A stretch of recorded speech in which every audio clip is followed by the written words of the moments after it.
So Israel just killed 400 people in Gaza. And so where is this ceasefire? Where is it? We were talking about a ceasefire. We were hearing about a ceasefire, and we were talking about entering the second phase of the ceasefire. But now we're hearing about Israel slaughtering hundreds of people. They slaughtered over 400 people, and over 130 of those people were children. So a bunch of dead people.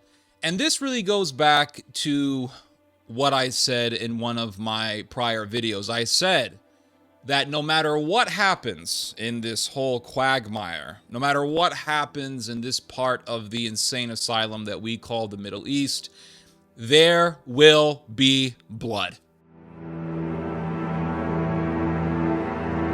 So right now we're on phase one. Phase one has not ended yet, and I think phase one is going to be prolonged.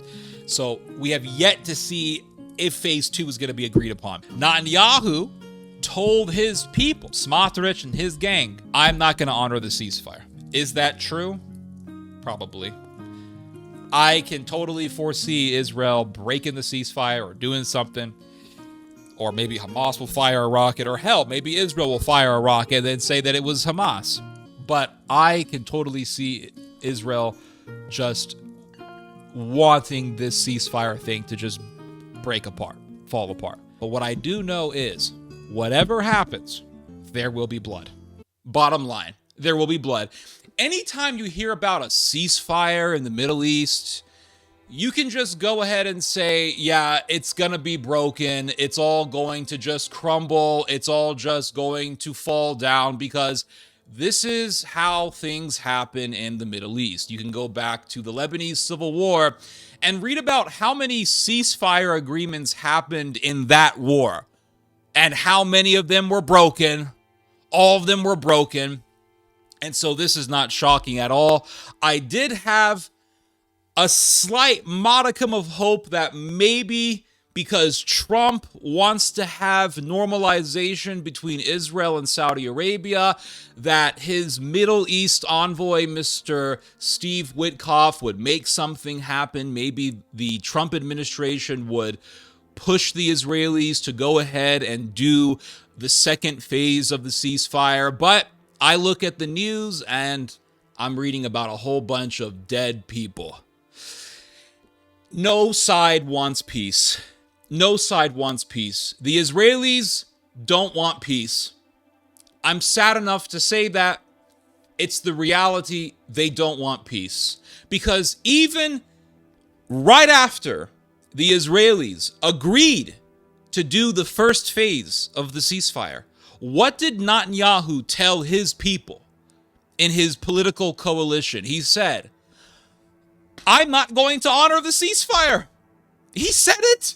He said it. He said, I'm not going to honor this ceasefire. And the Israelis made this very, very clear when they refused to leave the Philadelphia corridor, which lies in between Egypt and Gaza. They said, we're not going to leave. That's it. We're not going to leave. But they were supposed to leave. They were supposed to do a military withdrawal out of the Philadelphia corridor, but they said, we're not going to leave the Philadelphia corridor. Right there, the Israelis were telling the whole world that this ceasefire is bullshit.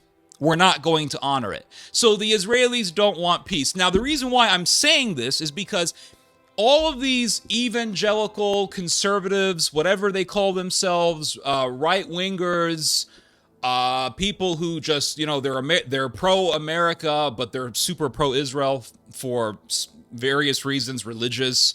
The religious reason is usually the biggest reason. But anyway, you have all these conservatives who come around and they say, well, Hamas, they don't want peace. Okay, fine. I'll grant you that. Hamas doesn't want peace. They've been firing rockets for years. For years, they were firing rockets into Israel. They went into Israel on October the 7th. We all know the story. We've all heard the story. They invaded Israel and they butchered a whole bunch of people. It was horrific. And I did a whole bunch of videos on it. They're evil. And there are a lot of Palestinians who are evil. They are Palestinians who are scoundrels. Believe me, I know. My father was a member of the PLO. He could tell you there are plenty of Palestinians who are scoundrels, who are terrorists, who are murderers, who wouldn't mind murdering people if they haven't done so already. I'm not denying that. But let's not sit here and act as if Israel is just so gung-ho on peace. They don't give a damn about this ceasefire. They have practically told everyone, you can take the ceasefire agreement and wipe your ass with it. And you have all these conservatives who try to make it out as if Israel is just super fixated on peace. Really? Right there. Right? Not too long after Israel agreed to do phase 1 of the ceasefire, Netanyahu made it very clear to his people. He said, I'm not even following this. Nah, I'm not going to fully honor the ceasefire, which means that you can just take the ceasefire and chuck it out the window. They don't want peace. And the Israeli government recently announced that they are going to establish an office to facilitate the relocation of the Gazans. Now they say, well, it'll be for Gazans who want to voluntarily leave Gaza. Right. Gazans don't want to leave Gaza. Generally speaking, they don't. That's why you see them living in tents. They don't want to leave Gaza. Palestinians are very, very stubborn people. They are amongst the most stubborn people on earth. Most Gazans don't want to leave. And so, if the Israeli hardliners, if these lunatic, radical Israeli nationalists, if they want the Gazans to voluntarily leave, well, what are you going to do when they don't want to leave? And this is what Israel is trying to do. They're trying to make Gaza unlivable. They want to make the lives of the Gazans utterly miserable. Why? Because they want to push the Gazans out. And in fact, when the Israelis bombed Gaza recently, they also told the Palestinians in the neighborhoods and in the towns on the perimeter of the Gaza Strip to leave their homes. They said, leave your homes, leave, because we're going to bomb it. Now you could say, well, that's very humanitarian. But why are they telling them to leave their homes? Because they want to push people out. When you see all of these various Israelis talking about how they want to just slaughter the Palestinians, kill them all. I did an article about this. I did a video about this recently. When you have all this rhetoric becoming very popular in Israel, this fanatical settler type rhetoric where they say, kill them all, kill the children, I don't give a damn. When you see this sort of rhetoric becoming very, very popular, and on top of that, when you see Israel not giving a damn about ceasefires, and when you see the Israeli government saying, we're going to build an office, we're going to establish an office, a whole department dedicated to facilitating the relocation of Palestinians, this is all really just a foreshadower for ethnic cleansing, or even worse than that, genocide. And how do I know this? Well, you look right into history. When the Ottoman Empire was organizing the Armenian genocide, they didn't say, oh, Armenians, we're going to kill you. Better run. We'll give you a head start. No, that's not what they did. They said, oh, we simply want to relocate you. This is what the Ottoman government did. In fact, the Ittihad government that was ruling the Ottoman Empire at the time during World War I. Ittihad means union. And this was the party of the Young Turks. The Young Turks were an ultra-secular faction that overthrew the Sultan. They hated religion. They believed in Darwinism, evolutionism.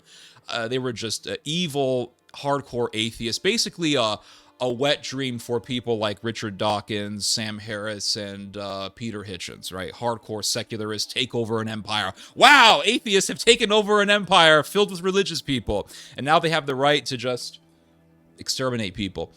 When the Ittihad, or the Young Turk government that was ruling the Ottoman Empire, began to organize the Armenian genocide, I have a cat that's just walking around distracting me, so that's why I'm looking this way.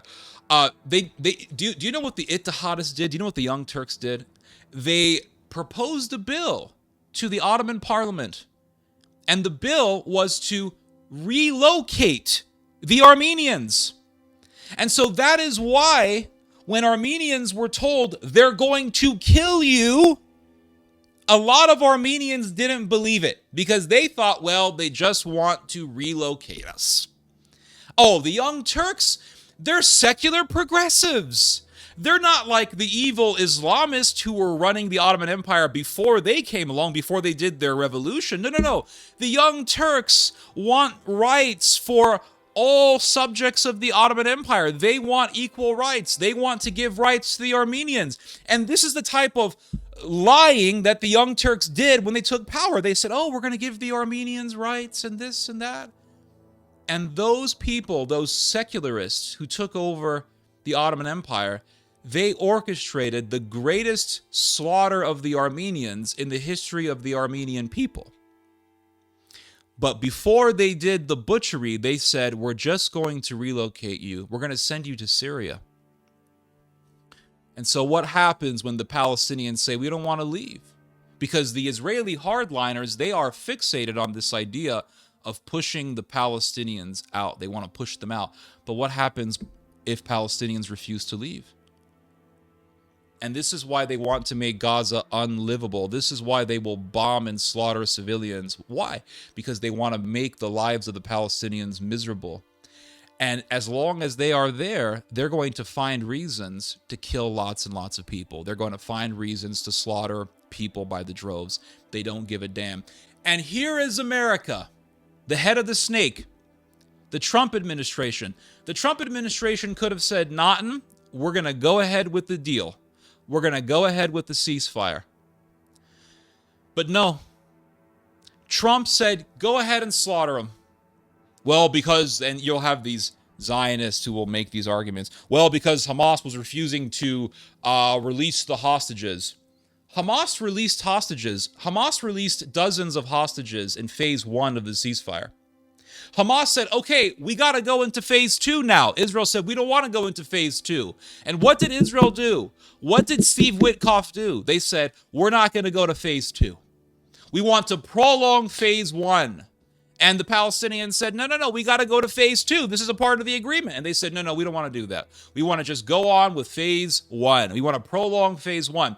And the Israelis did this knowing that the Gazans would not like that proposal, knowing that the Gazans would not like that plan. It was like what the Austrians did to the Serbs before the outbreak of World War I. So let's go back into history. The Archduke Franz Ferdinand, Austrian guy, was in Bosnia. He gets assassinated by a Serbian nationalist. And so the Austrian government tells the Serbs, well, you guys are responsible. You had this terrorist in your midst. You could have stopped him, but you didn't. You could have stopped his gang of nationalists, but you didn't. Serbia is responsible.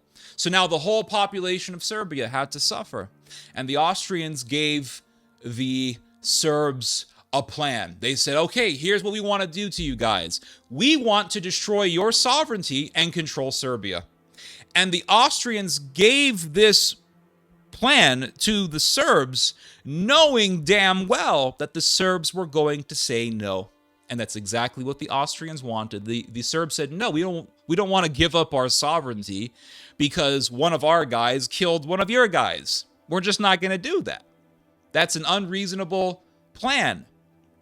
And you know what the Austrians did? They said, okay, we got what we wanted. And they invaded Serbia, and they proceeded with the use of their Croatian soldiers to slaughter hundreds of thousands of Serbs.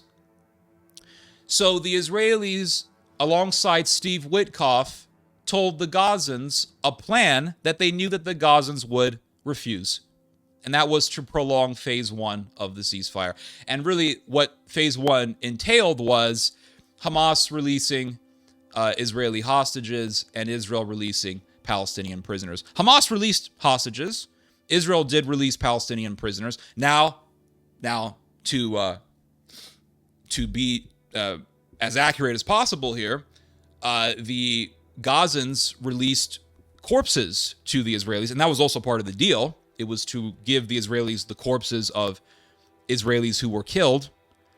And there was a situation where Hamas was carrying the coffins full of carrying the coffins that had these corpses inside of them, and they were carrying the coffins in a procession, and there was music in the background, and it was a festival. And this was a humiliation for the Israelis. That was wrong, what Hamas did. And we can acknowledge that. We can acknowledge the wrongdoing of Hamas. We can acknowledge the evils of Hamas. You want to go that far? We'll go that far. But let's not sit here and act like the Israelis just want peace so desperately. What you have in Israel is a bunch of hardliners running the Knesset, and the Americans have given them their stamp of approval to go ahead and kill people and break a ceasefire and not give a damn. And the Israelis already had it in their brains to not even comply with the ceasefire to begin with. And we saw that when the Israelis refused to withdraw from the Philadelphia corridor. And Trump said, yeah, go ahead, kill people. I don't care. And you had the press secretary for Trump. What's her name? Caroline Leavitt. And Caroline, you see her with a big, oh God. You see her with the big cross, right? The big cross hanging from her neck. You know, the bigger the cross, the bigger the hypocrite.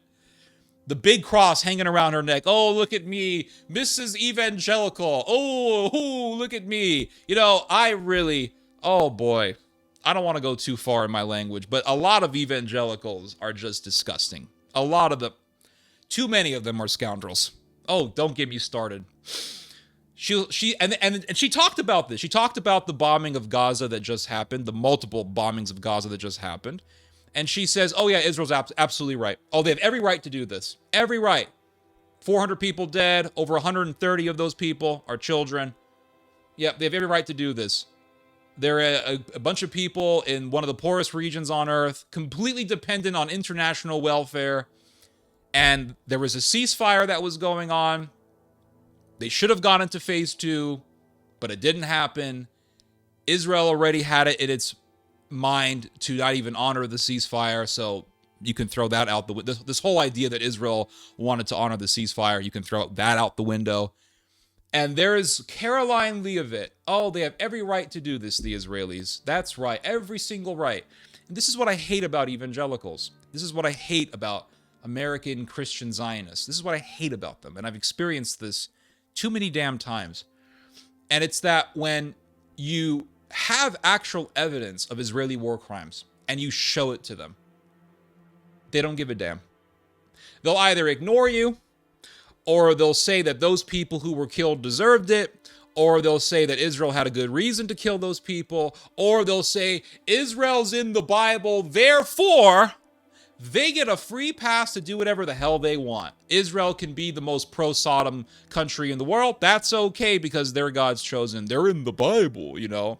And then you have this whole word concept fallacy that goes on where just because the word Israel is in the Old Testament, that automatically means that it's talking about the modern day state of Israel when it's not.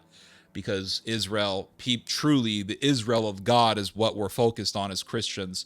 But these people, they have this very surfacey level way of thinking where it's just, oh, it's Israel, oh, right there, yep, that's it. But you look at the war crimes that have been committed. So now, right, the ceasefire is pretty much whatever, it's BS. And the Israeli military has moved back into the Netzarim corridor, which lies in between the middle of Gaza. It lies right in between North and South Gaza. Okay, that's where the Netzarim corridor lies. And it's this strip of territory, strip of land that runs across the middle of Gaza. And when the Israelis were controlling it before the ceasefire agreement, the Israelis essentially made the Netzarim corridor into a kill zone. If you just happened to be walking into that area, they would just shoot you. Israeli snipers would just mow you down. And they killed a whole bunch of people this way. And in one case, they killed like 200 people in the Netzarim corridor, Israeli snipers. And they said that out of all those 200 people, only like 10 of them were confirmed to be Hamas.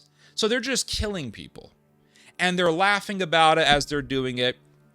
And if an Israeli soldier says, hey, this is wrong, and there have been Israeli soldiers who have come out and said, this is wrong, this is abominable. And so if an Israeli soldier comes out and says, hey, this is abominable, his fellow IDF soldiers will say, nope, nope, nope, nope, nope.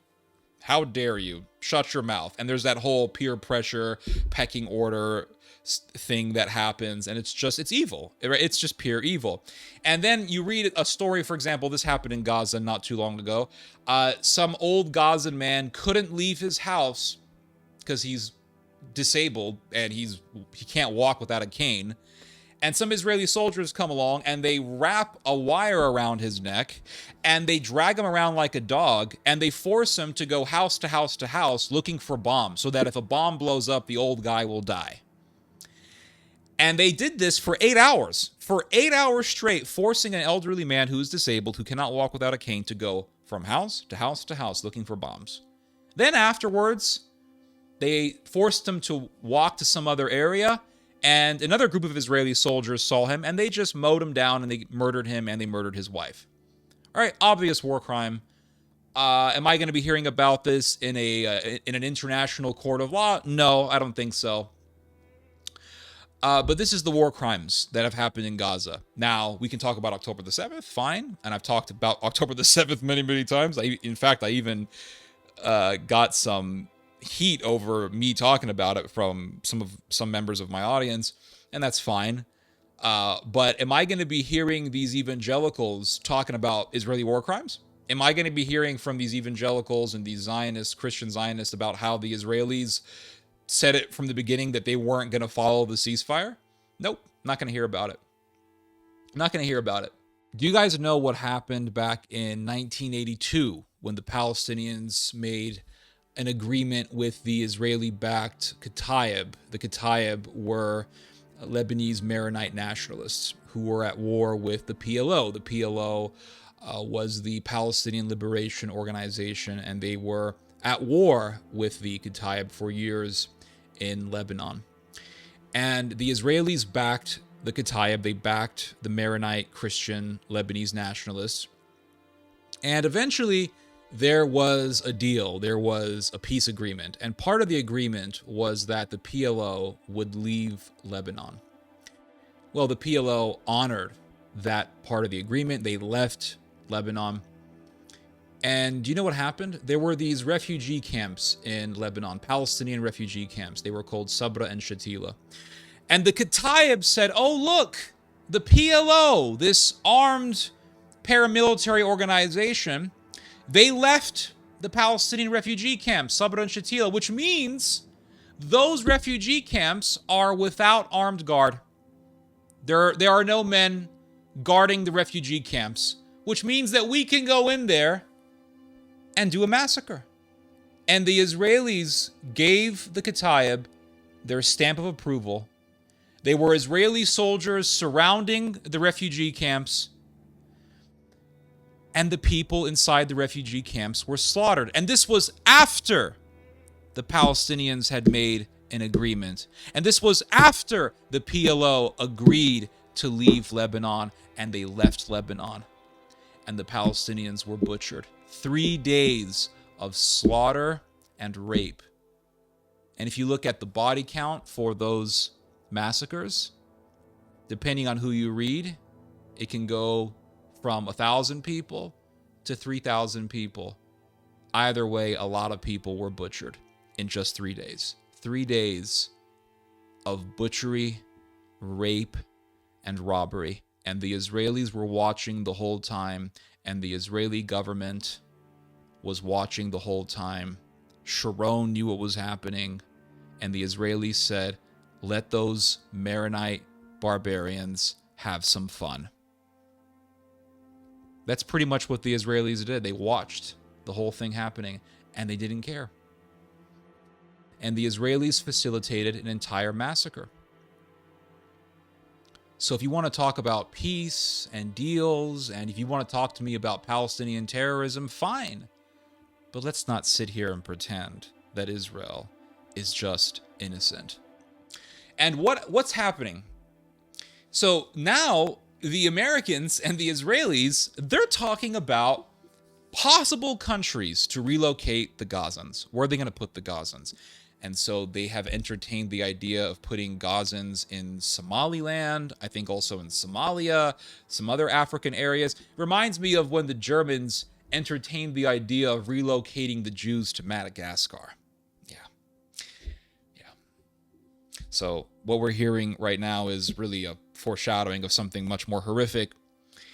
And the Trump administration, through a third party, contacted the new Syrian government, the ISIS government that's running Syria right now, the one that we helped put into power because they replaced Assad because Assad was so bad. And then not too long after Assad ran away, we started hearing about Alawites being butchered and Christians being butchered. And so the Trump administration, through a third party, contacted the new government of Syria under the HTS, and they said, hey, would you guys be interested in using Syria to absorb the Gazans? Now, I don't know what the Syrian government told the Trump administration, but let's say, because that is actually very, very possible, that the Israelis are going to push the Palestinians into Syria. They'll say, well, the Syrians are Arabs and the Syrians are Muslims, and you can go and hang out with your fellow Arabs and your fellow co-religionists. Right? And they'll say, that sounds very reasonable, and this is very humanitarian. And then Turkey is going to help rebuild and build up Syria's infrastructure, so Turkey will be able to help them. But let's say that this happens. Very, very interesting scenario, because I was thinking about this, and I wrote an article about this earlier. If the Israelis, with the Americans' help, push the Palestinians to Syria, well, who's running Syria right now? Who's running Syria right now? Turkey. Turkey took over Damascus, right? And you have Turkish intelligence agents who are just running around Syria all the time. They're calling the shots. Mr. Al-Jilani, he's not running Syria. He's not. The people who are running everything are the Turkish government, right? The Turkish government is running everything. Al-Jilani can't even agree to do an interview without getting the approval of Turkish intelligence. So Turkey is running Syria, and let's say all the Palestinians, all the Gazans are pushed into Syria. Turkey could then prop itself up as the protector of the Palestinians, and the Turks can then say that we have the Zionist murderers and the ethnic cleansers who push these poor people into Syria, but we will take care of the Palestinians as a mother hen protects her chicks, and the Palestinians will be under my wing as the little chicks go underneath the wing of their mother when it is raining. And it'll be like that scene from Gladiator when Commodus speaks of the Roman people and he says, the Roman people are my children, I am their father, and they shall be under my bosom. Oh, it's a great scene, but it'll be like that, right? It'll be like that. And the Turkish government, Turkey, this aspiring empire that we are seeing right before our eyes, which is very, very profound and very, profound is not the right word, but it's very surreal to see this. The Turkish people, the Turkish nation can then say, we have something to be very proud of. Not only did we push out the tyrant, Bashar al-Assad, but next door to Syria, we have another tyrant, another Assad, Netanyahu, or whoever's going to be in power by this point. And we are the protector of the Palestinians against the murderous Zionist. And the whole Muslim world will rally up around Turkey and say, look, we have a caliphate, we have a power that represents us, and they are protecting the Palestinians, and they are going against the evil Zionists, and the Turks can then consolidate, they can strengthen their position in the Islamic world tremendously, and they can garner a lot of influence, geopolitical leverage, power in the Muslim world. And what is Israel going to be at this point? Israel is already a hated country. It's even more hated now than it was before October the 7th. And you have a lot more people in the Western world who hate Israel. A lot more Westerners hate Israel than, let's say, 5 years ago, easily. And Turkey wants to go to war with Israel. And Turkey, I mean, it's like you have Syria right in between Turkey and Israel. and the Turks are in Israel. Oh, sorry, the Turks are in Syria, and the Israelis are in Syria, and the Israelis, they're in the southern part of Syria, and the Turks are telling the Israelis, get the hell out, and the Israelis are telling the Turks, we don't want your HTS people in southern Syria, or we don't want them near Israel. They have two antithetical interests. The Turks want to revive their empire. The Israelis, they want to take more territory so they can expand their settlement agenda. And they have two antithetical, two opposing interests. So what's going to happen? There's going to be a clash. And this is why the Nagel Committee, which was established by the Israeli government to make proposals or to make estimations concerning Israel's defense, the Nagel Committee not too long ago said Israel needs to prepare for a potential war with Turkey. Why did the Nagel Committee say that? Because it's true. Because it's true. And what did Erdogan say not too long ago? He said Turkey's borders are not limited to Turkey, meaning we're going to expand. And he said that as a spite against Israel, meaning Israel, we can strike you. Now you could say, well, Erdogan is very rational, and he is. You can say Erdogan is very practical, and he is. You can say, well, Erdogan has no interest in invading Israel. Fine, right? Let's say that that's true for argument's sake. But I'm not even really too worried about Erdogan. I could be wrong, but I'm not really too worried about him because Erdogan is an old man. He's on his way to retirement. From what I understand, he said that this is going to be his last term. He's going to go into retirement. Who knows? That may change. But I think eventually someone crazier than Erdogan is going to control Turkey. Could be an Islamist. Could be an Islamo-nationalist, Turkish Islamo-nationalist. Could be a hardcore secular nationalist like what we had, or like what the Ottoman Empire had during World War I, when secularists were controlling the Ottoman Empire and they orchestrated the Armenian genocide. But I think something worse than Erdogan is going to rise up and take over Turkey. Some political faction worse than what Erdogan has right now, I believe, is going to take over Turkey. And I think it's going to be a mix, a syncretism between Islamism and Turkish nationalism. And that's pretty much what you had during World War I, when you had the Islamists and the secularists. You had the Islamists and the secularists working together to butcher the Armenians, the Assyrians, and the Greeks, all of whom were Christians. And so there's going to be a Leviathan that's going to rise up. This Leviathan that we call Turkey. It's going to rise up. It's already rising up, but it's going to rise up even more. And Israel is going to be in big trouble. Israel is going to be in big ass trouble. And it's going to be very ugly. And as I said in one of my prior videos, there will be blood. There will be blood. So those are my thoughts on that. You guys just heard some theology. God bless.